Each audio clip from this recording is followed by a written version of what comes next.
Hello and welcome to the Keto Man's Club podcast. We're glad you're here, where each week we talk about men's health and lifestyle. We do so with the foundation of the ketogenic diet and lifestyle. If you don't know what keto is, stick around and you'll find out. The podcast will bring you real, honest fun. Each week we strive to uncover the tips and tricks that you can use in your everyday life to maximize your overall health. Find the clearest path to becoming the best version of yourself that you were meant to be.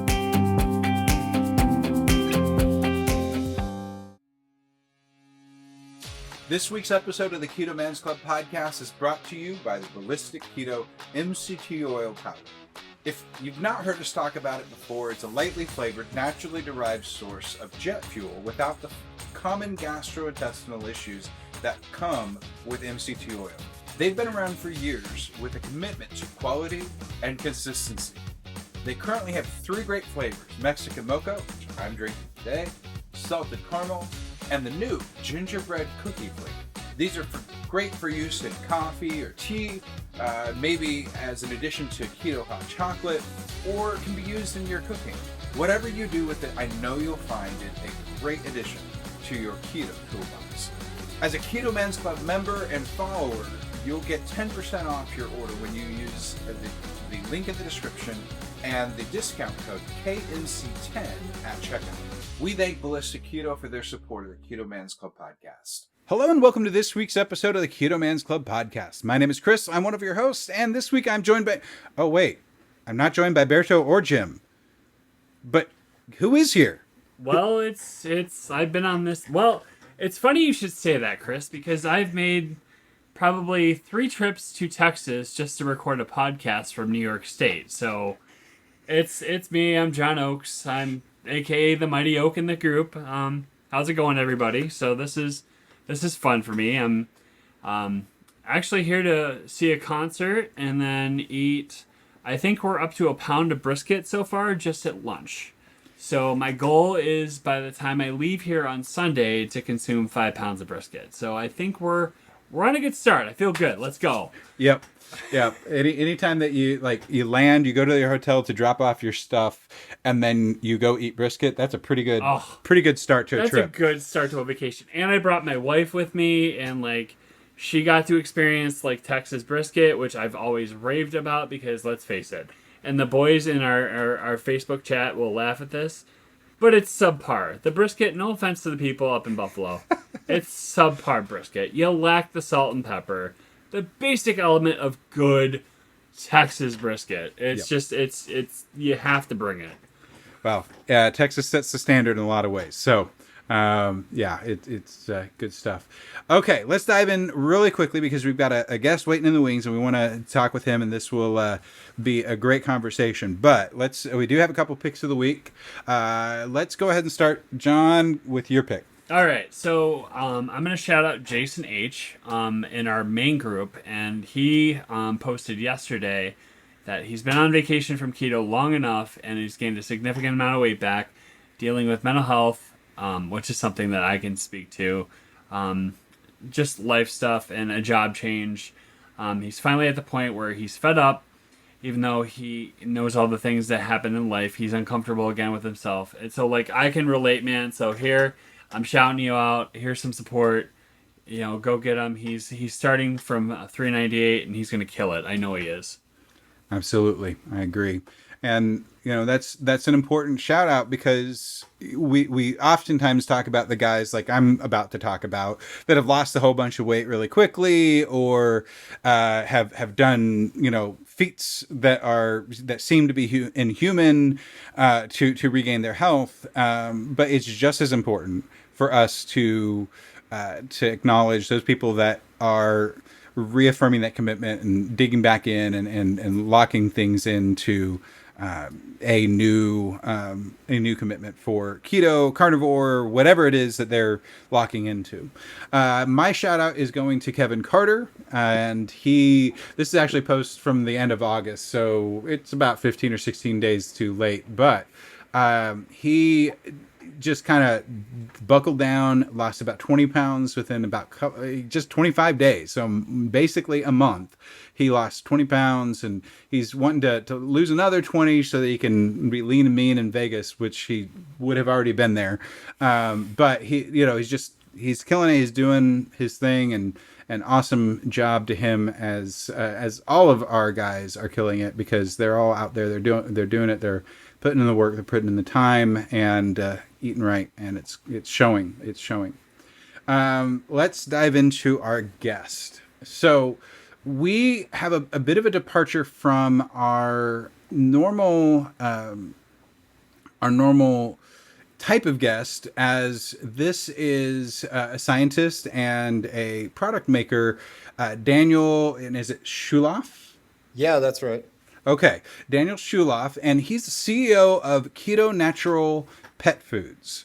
And so our conversation, and I'll say it in the podcast, I don't normally name it ahead of time, but today's episode is called Man's Best Friend, because we're all about keto man life, and dogs are men's best friends, and their diet, their nutrition is important too. So that's part of what we're going to talk about. But Daniel, let's start with your story and kind of get the lowdown on your health journey throughout your life, and how you found keto and why that's been important for you.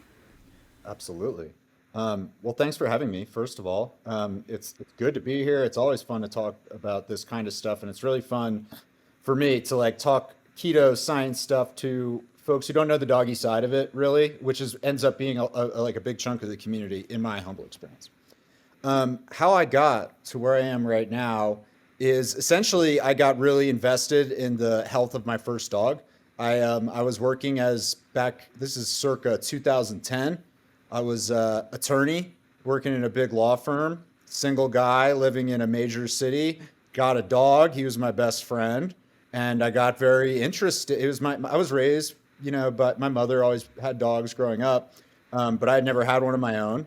Got one, big male Rottweiler. And he's the kind of dog that he was, alas, that you needed to give daily exercise to. Yeah, I mean, I guess all dogs really enjoy that. And so in a sense, every dog really needs that, but he needed it in order to exist as a polite member of society. His just personality included a protective instinct and just destructive tendencies and that kind of stuff. So as a really busy yuppie, basically, I was trying to exercise him as efficiently as possible. And I started going down the rabbit hole of the scientific evidence surrounding how you do that. And you don't have to go very far down that particular rabbit hole before you uncover some facts around the prevalence of obesity among pets in the Western world. And I was astounded. I was blown away by some of the facts surrounding that. I couldn't believe how common it was.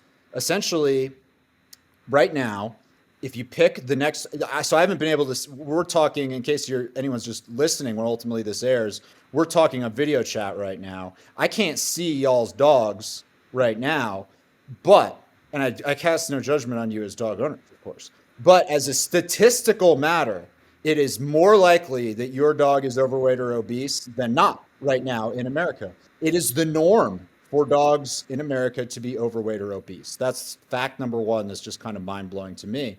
Fact number two is that being just moderately overweight, not colossally obese, but moderately overweight, something that maybe a lot of pet owners wouldn't even realize the dog is overweight. That's worse for that dog than a lifetime of smoking is for a human being. Basically, they've done lifelong studies and they've looked at how body composition impacts lifespan in dogs. And the answer is it impacts it hugely significantly, to the tune of essentially reducing their lifespan by close to 20%, which is worse than smoking over the course of one's lifetime tends to do. It's just blown away by that. I couldn't believe it. And the explanation that you read in, if you ask a veterinarian, what your veterinarian will tell you, how could these things be happening? We all love our dogs so much. You'd think it would be so easy to prevent your dog from becoming overweight. How could this be every dog so common? What they'll tell you is, well, here's the thing. Pet owners are screwing up. We're either lazy, we don't exercise, or we are stupid and we don't understand that obesity is bad, or we are loving our pets to death. We are just giving them too much food and treats and more than they need. And so we're killing them as a result of that. That explanation made no sense to me. It did not hold water for me. It seemed implausible that people would fall into one of those buckets. And it seemed that there was more to the story. And as basically for the next 4 years, I went deeper and deeper down the rabbit hole. I started writing this book that eventually would take me 4 years. It's called Dogs, Dog Food, and Dogma. I quit my job to work on it full time. I published it in the fall of 2016. And it explains my effort to try to answer this question in a satisfying way. Why are so many dogs in America today overweight if it's not just because the owners are screwing up? And that's how I converted from being a law guy to a doggy guy. That's awesome. Now, are you yourself ketogenic in your diet and lifestyle? So here's what I will say. I have hobbies that are, well, so I guess I didn't really complete the explanation, the story. The main theses of the book, what I believe is the explanation for why there's so much obesity among pets in the Western world, is dietary carbohydrate. Basically, the vast majority of pet food products being sold in the United States today are at least 40% carbohydrate. And there's an unimpeachable body of scientific evidence showing that that is a quality that will make a dog get fat, bar none.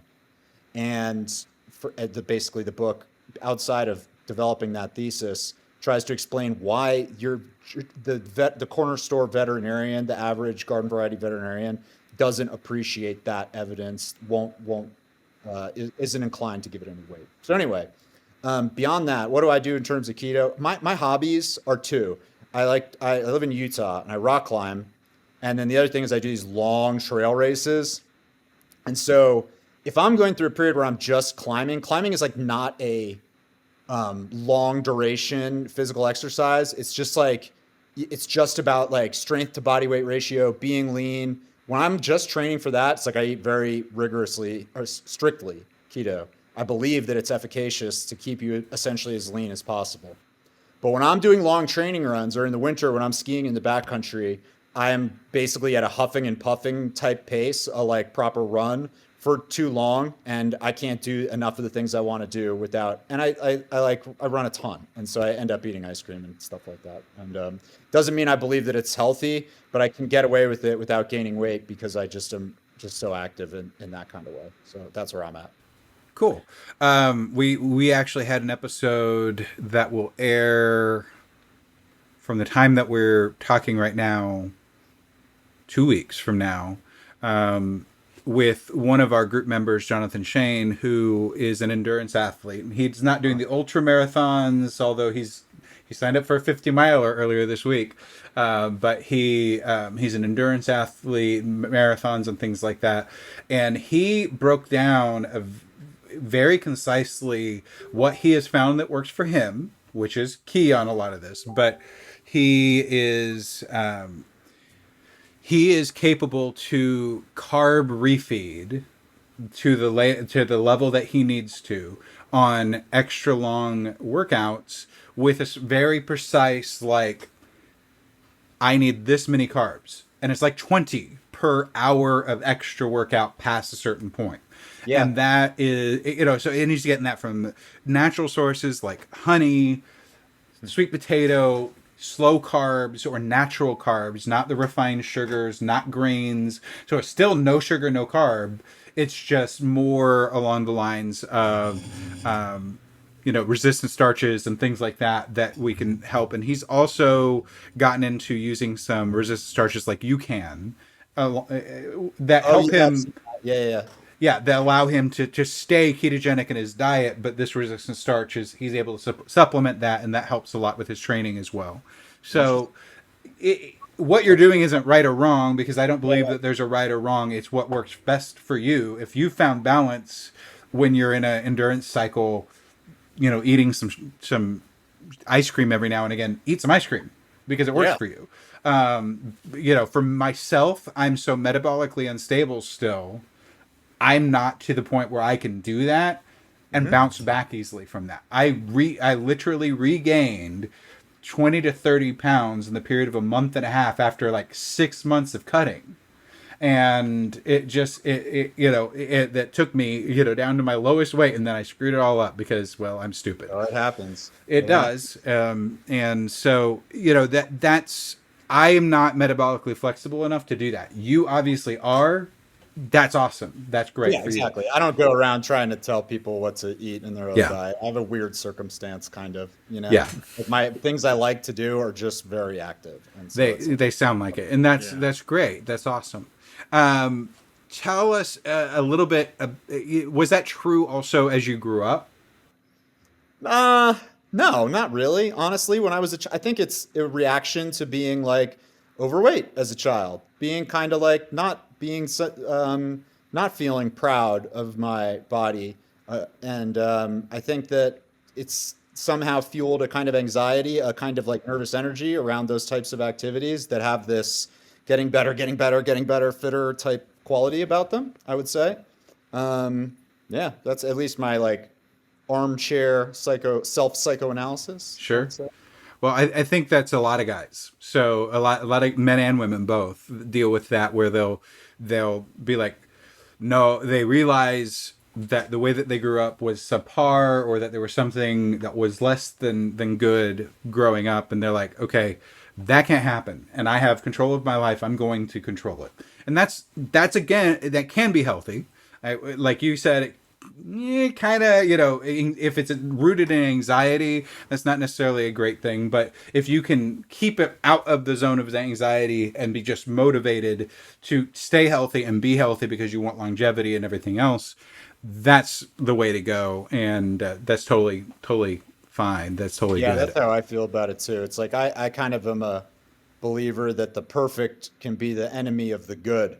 And like if I don't mind having little like subclinical anxiety, or like eating ice cream even if it's not perfect for me because I'm running, like that kind of stuff. Like if I try to get too right, I end up getting it more wrong. You know what I mean? It's like I don't know. But that's again, I don't recommend any of that. I just say like that's kind of how I live my life. For sure. And we are, we're definitely not the type of group that is like dogmatic, not to steal a word from your book title, but the dogmatic to one methodology or anything. We've got a lot of people that are ketogenic that come from all sorts of schools of thought for keto. Sure. People from Dr. Bird, Dr. Berry, to the carnivore side of things, to Saladino, to whoever they learned from. There's the whole gambit. Ketogains would be a big one that we see a lot of, and there is value to all of those viewpoints, which is why we don't say this is right and this is wrong. Our test is, what is a basic ketogenic macro? Yeah. What's a basic ketogenic macro? That's all you've got to know to be able to get into our main group. and here's the thing, like, and going back to Chris's point, there's really no. And going back to your story, there's really no one size fits all approach to keto. Like I'm 6'10", and like I remember in the beginning, 6'10". God. Yeah, and so I topped the scales at 600 pounds at one point. What? That's awesome. So here's the thing. Like for me, like I could, and this is kind of where I struggle with. It's like, okay, well, I've been the last couple months in a place where like I've been around 2,200, 2,300 calories, and I was experiencing physical problems. Like my foot was giving out, and like I finally bumped myself back up to 2,500, 2,600, and like it's probably still not enough, but it's enough to get me by until I get physically back to where I was. But there's really no one size fits all approach to keto, and that's over my three years of doing this lifestyle. That's what I've learned. I've learned that like I've gone from doing keto, to as low carb as possible. To, what's this? Quest peanut butter cups? Let me have some of those. Yeah. And then transitioning to dirty keto, and then realized, maybe that's a little too much. I'm going to go carnivore. Carnivore is where I found discipline. Carnivore is where I'm happy. Carnivore is where I'm planning on staying. And, it's that approach. And so it's almost like a you do you lifestyle. Sure. It's kind of the way to go about it. Not quite if it fits your macros. Yes. But it definitely. Which is where you've known me, Chris. That used to be me all Yes, the time. Well, absolutely. if it fit in my macros, guess what? I'm gonna go ham on a pint of Rebel. Ooh. 20 net carbs. I'm good. I was the same way early on, and I'm carnivore, and I cheat with keto. That's my standard at this point, and that's where I find my happy place. And I am not tracking calorie intake right now, but I'm definitely, as long as I eat meat and feel full, I'm usually pretty good. That feels good. Let's dig. You live in Austin, so you have like a home field advantage when it comes We to really the do. carnivore diet. You know what I mean? Like if you, We there are just other places it's not as tasty as yeah we just had barbecue at a barbecue place that's in Pflugerville, which is a suburb. Like, it's not even Austin proper, but it's Pflugerville, PFL or PF. the name of the No, he restaurant? means the barbecue joint. The barbecue joint is called Brotherton's, and really good. it's a really small place. Most people, like, this is a local haunt. This is where all of the city officials, the firefighters, the police officers of Pflugerville, that's where they go for lunch, because they know that's where the best food is in Pflugerville. And so most people outside of Pflugerville wouldn't have a clue that this barbecue place is there. Berto introduced me to it, and then we introduced John to it today, and it's fantastic. I got way too much. I got a pound and a half of meat, a pound of brisket, and a half pound of jalapeno sausage, and I brought half of it home with me. I'll give it to my wife for tonight. But it was, it's fantastic food, and you're absolutely right. I can pretty much drive 10 minutes for fantastic. I can drive 5 minutes for fair to medium quality barbecue that beats barbecue in almost every other area of the country. Yeah. And so we definitely do have a home field advantage here in Austin to that regard. Let's dig a bit more into kind of the book, the passion that you have for animals, and what you've learned with that. So let's start there. We've already talked statistics regarding that most dogs are at least some form of overweight because of the carb content in the commercially available food.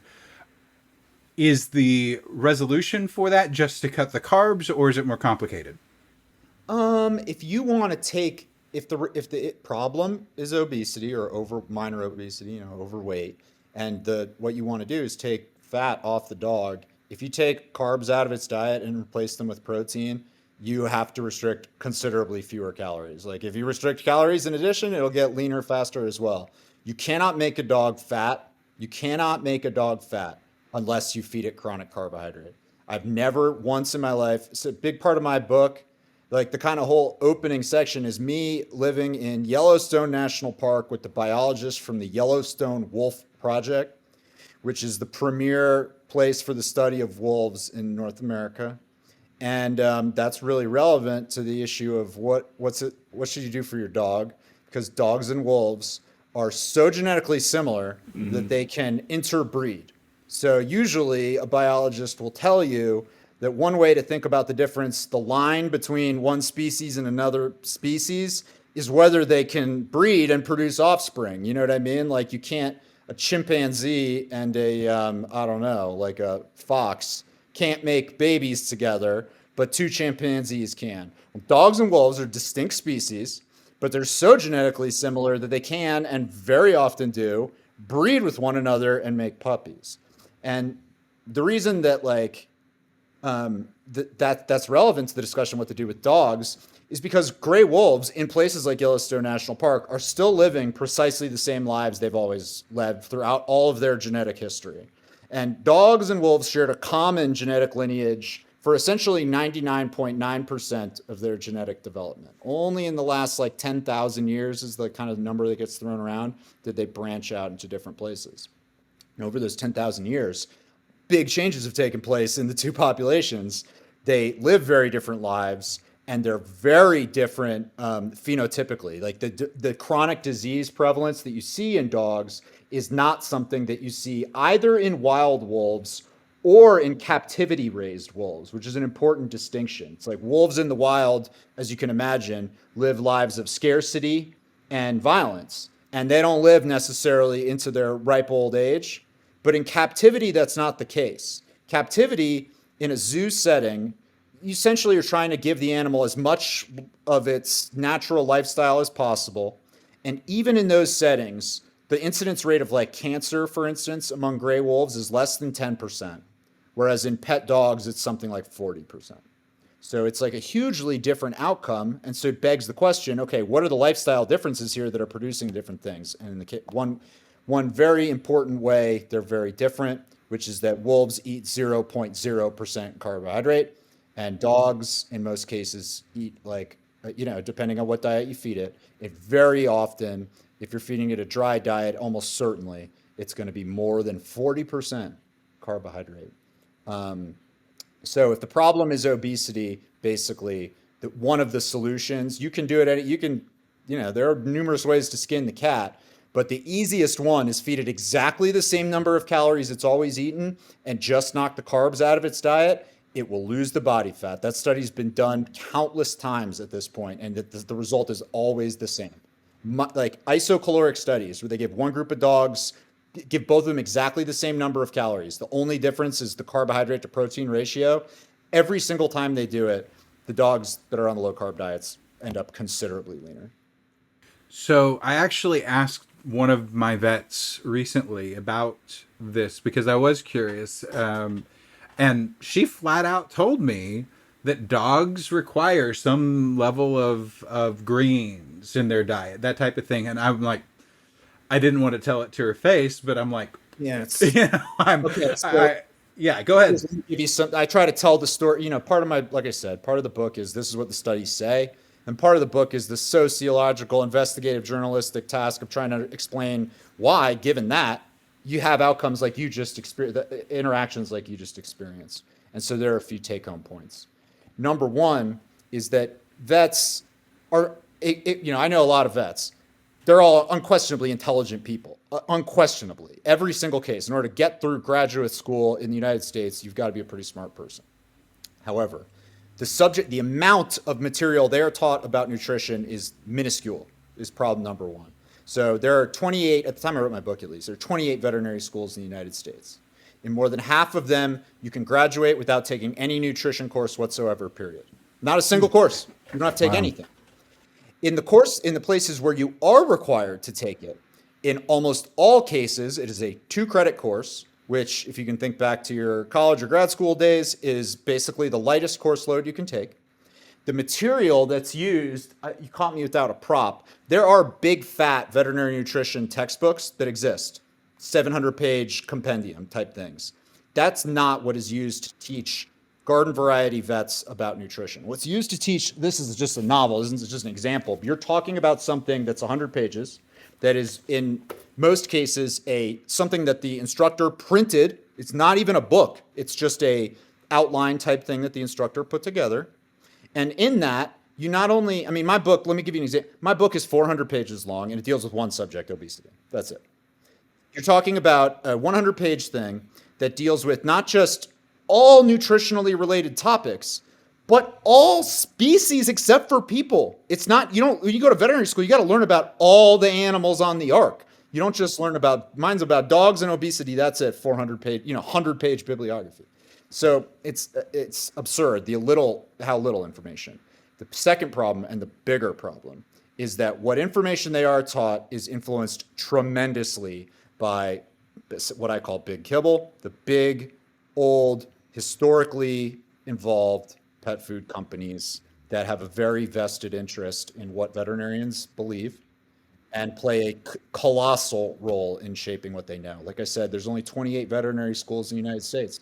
And these are companies that are as big as plenty of household brands that, just pick whatever you want at, Starbucks or something. It is not a outsized challenge for them to exert huge influence in 28 places. And so as I kind of catalog in the book, there's just a million ways they do it. And the result is what we have now. It's just this place where it's like you'll get facially ridiculous, is the only way to say it, perspectives on key 101 level nutrition topics, like you just heard from your veterinarian. I mean, like to say dogs require carbohydrate is a empirical statement that has zero factual support. And if I was there in the room with the veterinarian, here are some of the things that you could say that would disprove what that person. Number one, for 99.9% of that animal's evolution, it ate 0.0% carbs. The idea that any animal over that short a period of its evolutionary history would develop a necessity for something is absurd.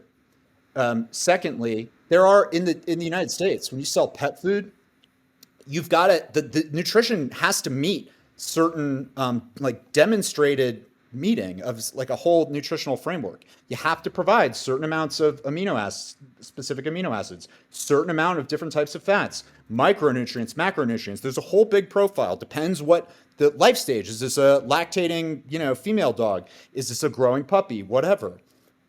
And there's all nutrients under the sun. There's one thing that's not on that list. Do you want to know what you want to guess what it is? It's dietary carbohydrate. There is no dietary requirement for carbohydrate among dogs. And there's an additional nuance pertaining to grains, and it would take me 30 minutes of monopolizing your microphone to explain it, but it's like, it's absurd. So one question that just had me think is, how much of the fact that wild wolves and things like that have no need for carbohydrates, how much of that is related to them hunting and eating the whole animal, specifically organs? Yeah, well, here's what I will say. As pertaining to carbohydrate, it's not, you do not need dogs, wolves, whatever, don't have a requirement for exogenous carbohydrate. They do a really good job with gluconeogenesis. Okay. You're feeding them enough protein. They make all the, if you can make a dog very ketogenic. They don't produce, it doesn't line up 100% the same as like the factors that influence it with humans, but you can make a dog more or less ketogenic. And if you want to make it really ketogenic, I think it's fair to say that like the brain stuff that often relies on glucose experiences some level of shifting. But at a baseline state, the animal makes more than enough glucose out of the protein that's already circulating in the bloodstream without any exogenous carbohydrate. So now when you ask about, do wolves get exogenous carbohydrate from eating prey?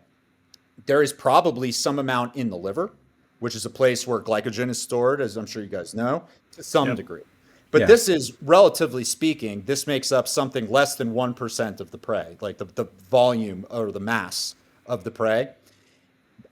Something you hear more often, that's kind of a common myth, is you'll hear people say, well, no, wolves do take in a fair amount of carbohydrate because they eat the stomach contents of these plant-focused animals that they kill. So you take down a elk.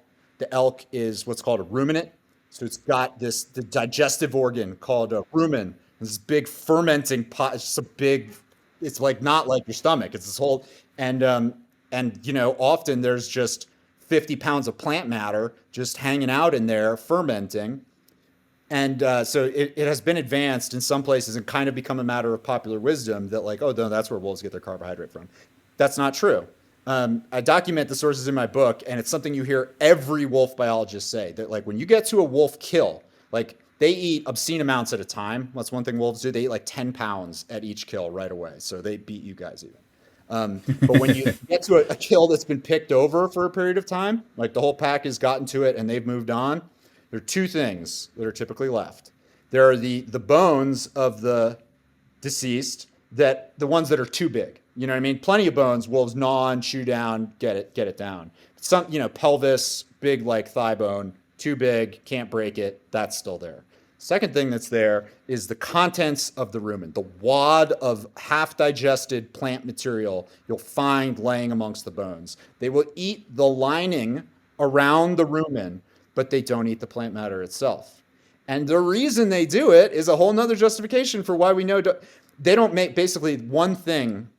that we know about wolves is they don't produce sufficient quantities of salivary amylase. I don't know if you guys know what amylase is. A enzyme. Your body makes it. My body makes it. Even your dog. This is like one way that dogs and wolves are different. Your dog's body makes it.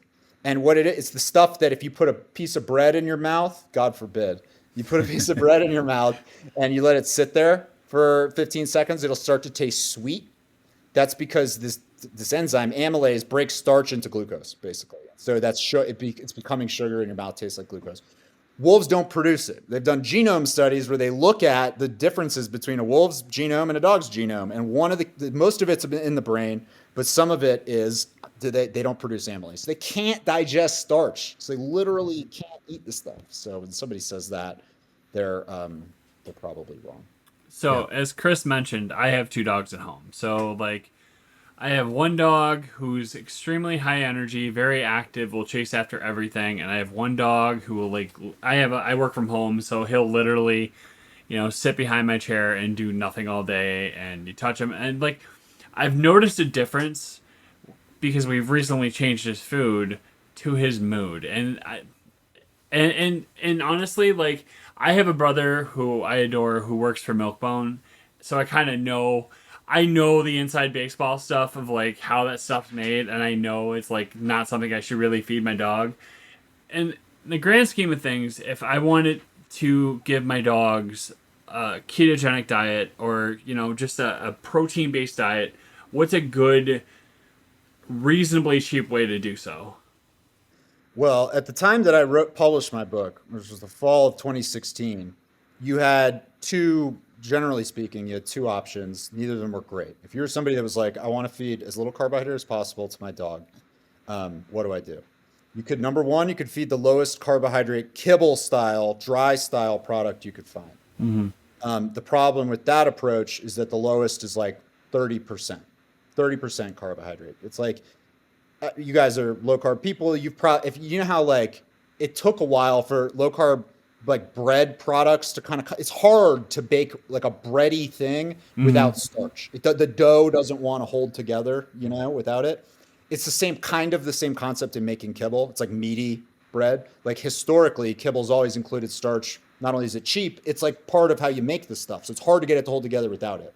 So most brands have always had tons of starch in there. So even the lowest carbohydrate brand, you can find pretty high carb.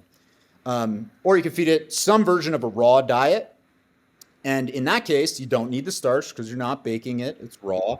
So some, not all of them are very low carbohydrate. Some of them are all meat, basically. And in that case, obviously, you're getting a very low carbohydrate content. There are commercially sold products that fit that mold description that are what's called complete and balanced, meaning they've been tested to make sure they have all the right micronutrient levels. The only problem with those products, in my eyes at least, I mean, I showed you guys before, I got a St. Bernard, and my girlfriend has 2 other dogs. We have about 300 pounds of dog in our house.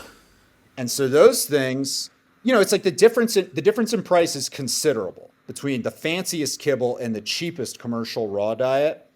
It's like considerable to the tune of like 4x, 5x. So if you have one little dog, it's like kind of not, it's for many people, it's manageable. It's the difference between, $1 a day and $4 or $5 a day. If you have 300 pounds of dog, it is a very different proposition. You know what I mean? It's a difference between $15 a day and $80 a day, something like that. It's just a non-starter.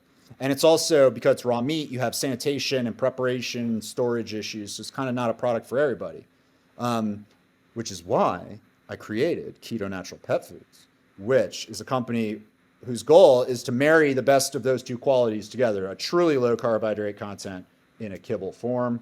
Our product is called Ketona. We've been selling it for 3.5 years. At the time, it's the lowest carbohydrate kibble you're going to find anywhere. It's less than 5% digestible carbohydrate. So something like 80+% less than the other fanciest kibbles you're going to find anywhere. So that's, naturally, I'm rather biased, and I would say for anyone for whom a raw diet is not the right fit, we're the best choice for that. However, if you can tolerate some degree of inconvenience and cost associated with preparing raw diets for your dog, I consider an all meat commercially prepared, which is to say complete and balanced, containing all the micronutrients it needs, raw diet to be the gold standard. That's what I think. Like basically, if you can get away with that, you can deal with that as a matter of preparation and stuff. That's the closest thing to natural that there is for a dog. And so you can, if you want to try to make it yourself, there are ways to go about doing that using butcher bought meat products. The biggest concern there is being mindful about the micronutrient things, like the fact that some organ meats contain very different micronutrient contents than plenty of skeletal muscle tissue does. And so there are kind of like reading resources and veterinarians you can speak to who can help you with that process. But generally speaking, those are the buckets. And I think going back to your earlier point, how you talked about like how we kind of like make our dogs to make them happy. We just give them whatever. Like I had one lab I got from a coworker back in 2011, and he was 5 years old at the time. He was way overweight, and what his story was my coworker was pregnant, so she had to find a home for him. He spent a lot of time outside. He was a great dog. But the neighbor would come over and just feed him pasta and like feed him like, so like he was, and a lot of this, I think a lot of like what the problem that we have as a society is like we don't really know how to handle our dogs behaviorally. So we throw treats at them to kind of get them to settle down. I was just out of town for 3 weeks. My girlfriend and I went to Europe for a summer vacation. My mother is kind enough to stay here and watch our dogs in our house while I was gone. And wouldn't you believe it? When grandma was in the house for a period of time, I came back to a girthier than usual Saint Bernard. You know what I mean? And so there's a certain degree of like, I think that what you're describing, where you're like, if you're not with the animal every day and kind of understanding its health, like trying to do what's best for it, like you would for a child, and you're just there to pop in and spoil it, it's easier to make those, to use that kind of thing as a reward. And I think going back to your other point too, like, you know, when I cook at home, like if I'm trimming a brisket, my dogs crave meat. That's just like, so like give them like, you know, slabs of like brisket fat and they're happy, you know. It's just, you know, so it's like, you know, I think we've kind of gotten away, and of course this is where I'm going to go off on a mild tangent. I think we're kind of guilty as a society of going for the easy thing, you know. So of course it's, oh well, this dog food is cheap, you know, and I can get it at, you know Joe Schmo box store, you know, and not really pay attention to it, and all that really matters is if the dog is gassy or not, you know. I mean, and that's what it comes down to. That's what most dog owners come down to. They don't pay attention to the science. And it's like, what do you perceive to be a problem? You know what I mean? If you're viewing it through the lens of my day-to-day experience with my dog seems okay, you know, then you don't have a problem to solve.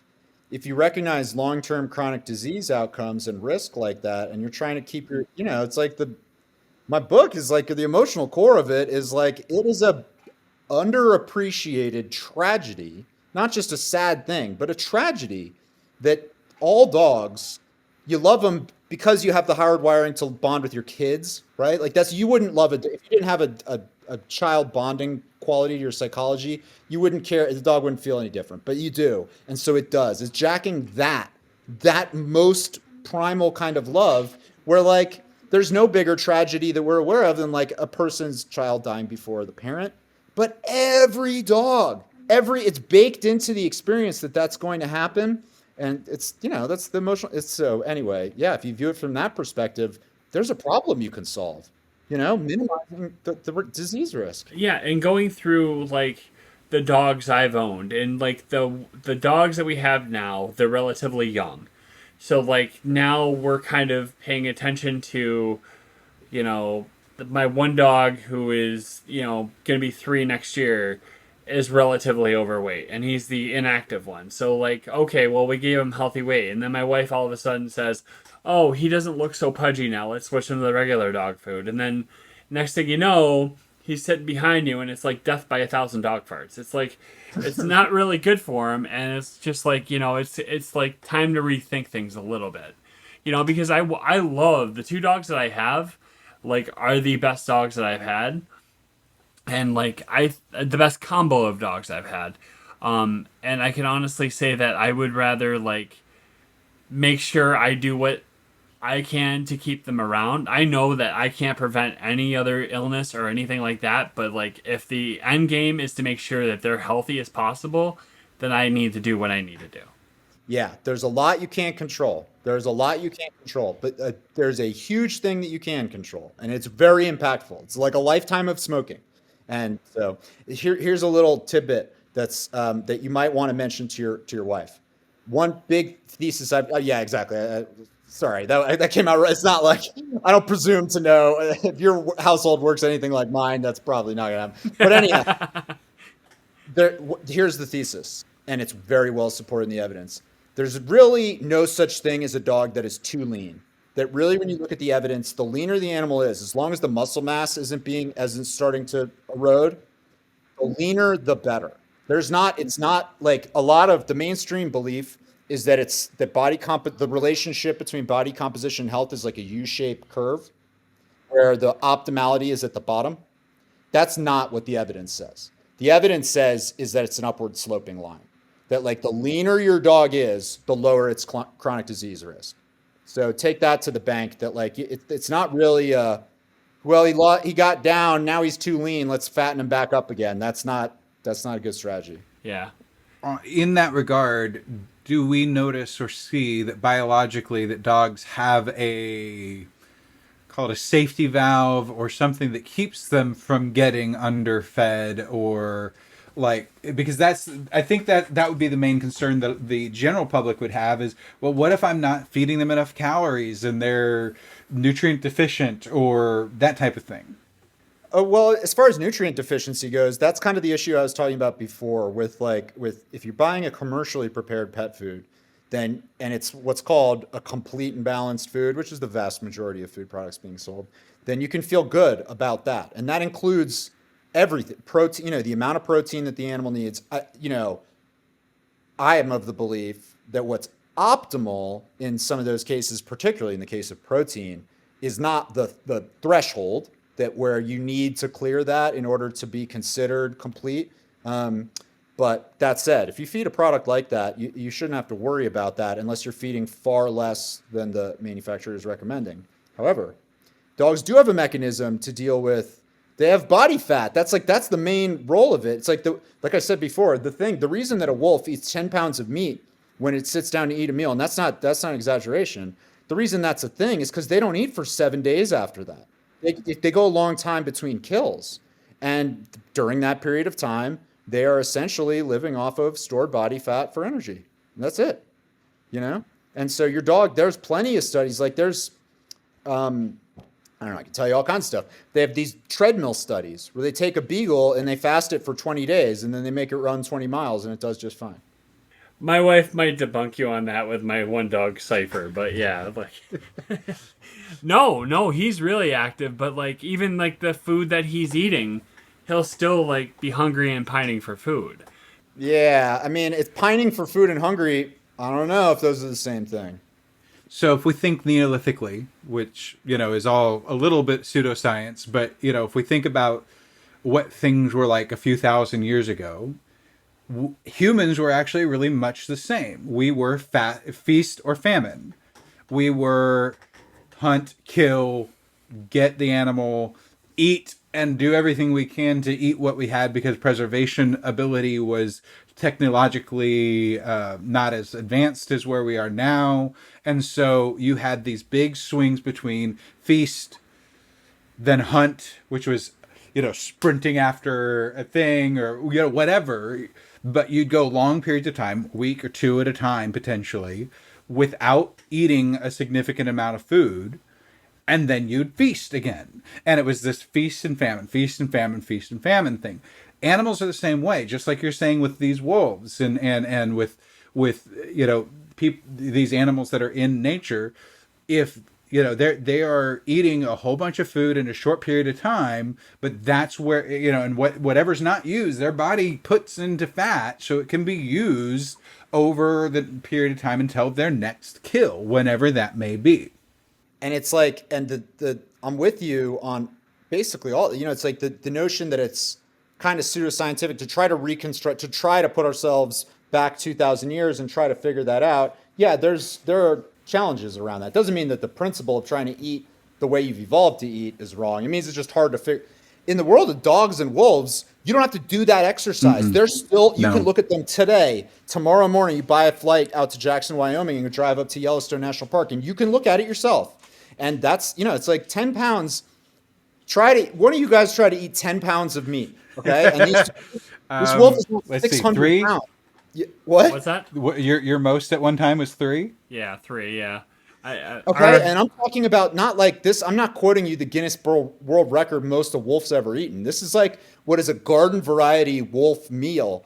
And it just gives you a sense of how long, like how much is going in there.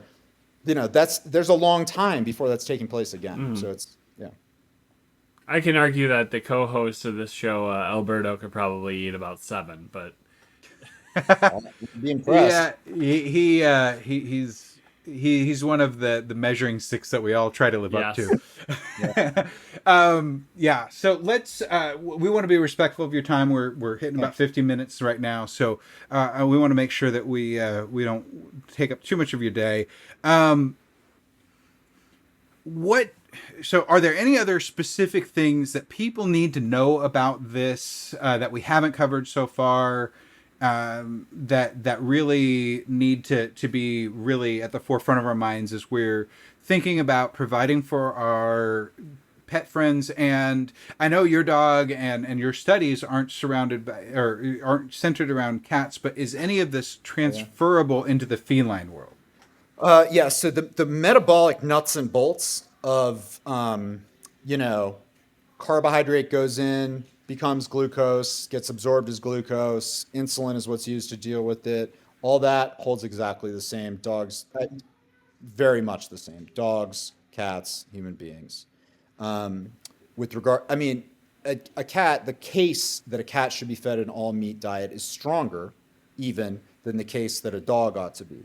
Dogs, we at least know, have evolved the ability to it's often said that cats are what are called obligate carnivores, whereas a dog is what's called a facultative carnivore.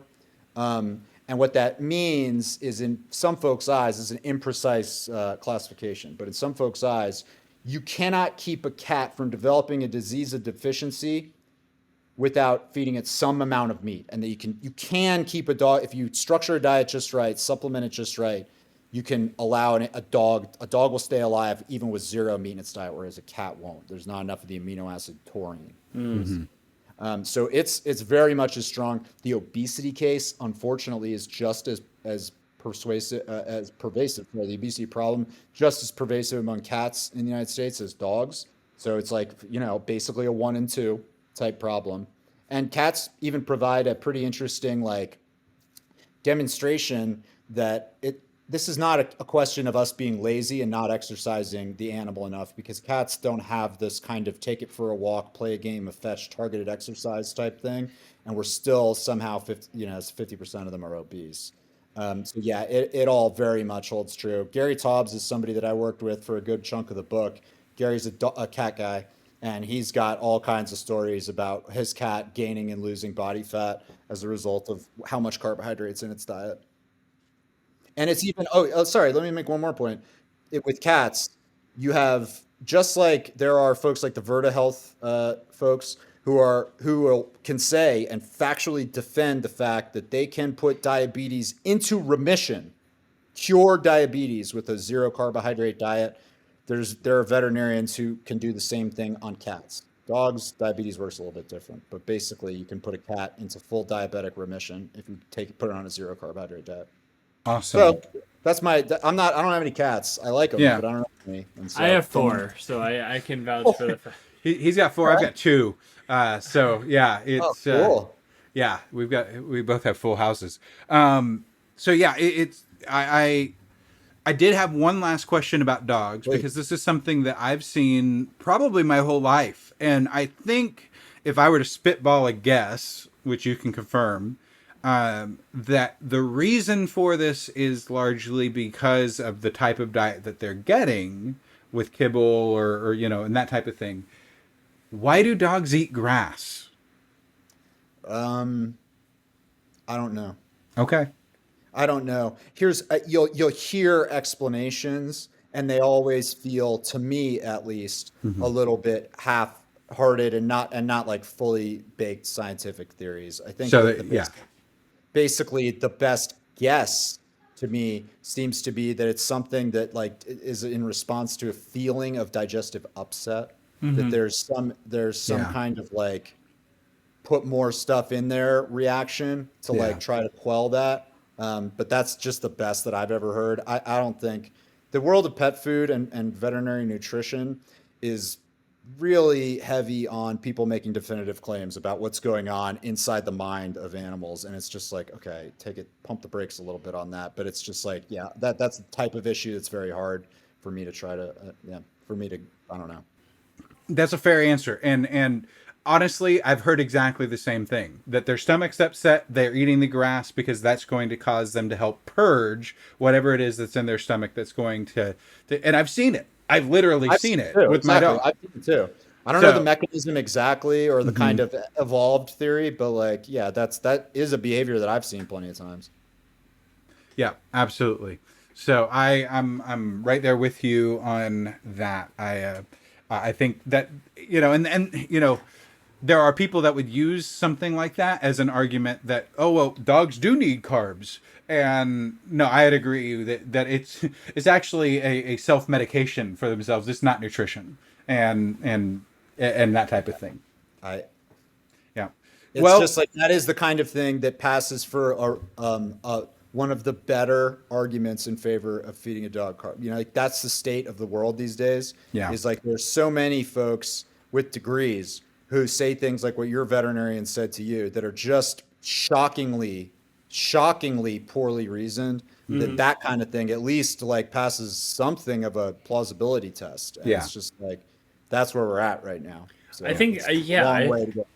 I think that could be applied as a whole to modern medicine, that like they're not willing to look at alternative lifestyles because like I agree. Everyone needs carbs. It's like, it's like one of those things where it's like, where my doctor told me about keto, told me to do keto. When I told her I was doing carnivore, she looked at my blood work after 4 months and ran my numbers in the little website that she has, and she's like, you know what? You have a 3% chance of a heart attack over 10 years and you've lost 60 pounds, go ahead and keep doing what you're doing. Yeah. So it's like, it's just worse in what I would say. I totally agree with that. But like I don't know if you guys there's like OSU, at least before COVID, would put on this keto, like continuing medical education conference every year, Ohio State would. And it's standing room only in a ballroom, like a big area, doctor. If you try to do that in the veterinary community, you couldn't fill a closet. You know what I mean? Like it's just so much more. It's a smaller, more insular community, and it's more effectively shaped by corporate interests. There's less money in the research side of it, much less, and it all comes, basically all the money for research science in the doggy world comes from pet food companies. Full stop is basically what you can say. And you can imagine those guys, cigarette companies don't put out papers that say cigarettes cause cancer. And so it's just very heavily influenced. Yeah, I can definitely see that there would be similarities between Big Kibble and Big Pharma. That's for sure. So how can people connect with you, find your stuff online and everything else like that? Yeah, so the products made by the company that I founded, again, is KetoNatural Pet Foods. And if you go to KetoNaturalPetFoods.com, that's the best place to get it. We've got handy little widgets that tell you exactly how much to feed your dog. And we have a coupon code, podcast20, PODCAST 20, no spaces, that will entitle the user to 20% off their first order. That's where you can find the product. You can also find it on third-party retailers like Amazon. If you want to find stuff that I have written, I would encourage you to check out a copy of the book. Where you can find that is basically through anywhere books are sold, but primarily through the Amazon-related properties. And I also, if you follow me, Daniel Schuloff, at Daniel Schuloff on social media, on Twitter, anything like that, I can keep you up to date with shorter form writing, which I do fairly regularly as well on kind of modern contemporary pet food topics. Okay, and you're only on Twitter? No, I'm on all, I mean, you can find me on all of them, but that's my bread and butter. We'll link all of that up in the show notes so that our listeners can check you out, because we certainly want them to be able to connect with you and ask any questions that they might have. Yeah, I like questions. I try to do a really good job of being responsive to that kind of stuff, because when I was doing research for my book, a lot of people were very helpful for me in that same kind of way. And I've got a really small but deep pool of knowledge in a specific area. So I'm happy to help. Very cool. One last question for John. John, because I don't have you linked on our website yet, sorry. How can people connect with you online? Okay, so I am easy. I'm John W. Oakes on Facebook. Or you can find me in the Keto Man's Club. On Instagram, although I don't really post much on Instagram because I've been kind of zero dark 30 with my foot issues. It's the Mighty Oak 77. Same thing for Twitter, the Mighty Oak 77. So yeah. To our listeners that maybe heard the snoring just now, my dog is laying behind us and he's snoring. I was telling John and his wife a few minutes ago, he's louder in his sleep than he is awake most times, like throughout his life. And he's still doing it.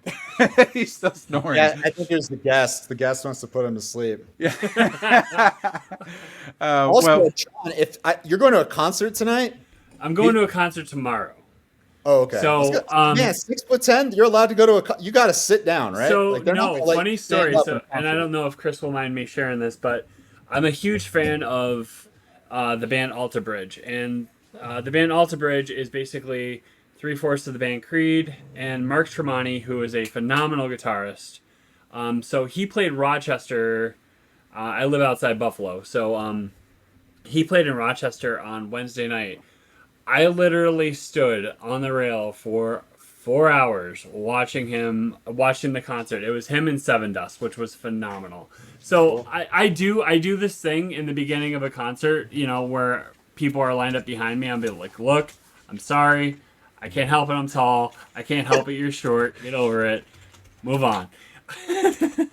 So, okay. Yeah. Fair enough. Yeah. It's a production for him to go to a show, because he usually gets VIP tickets to try to meet the band and spend time with them ahead of the time and all that stuff. He's got lots of pictures with them, and it's really cool that he gets to do that.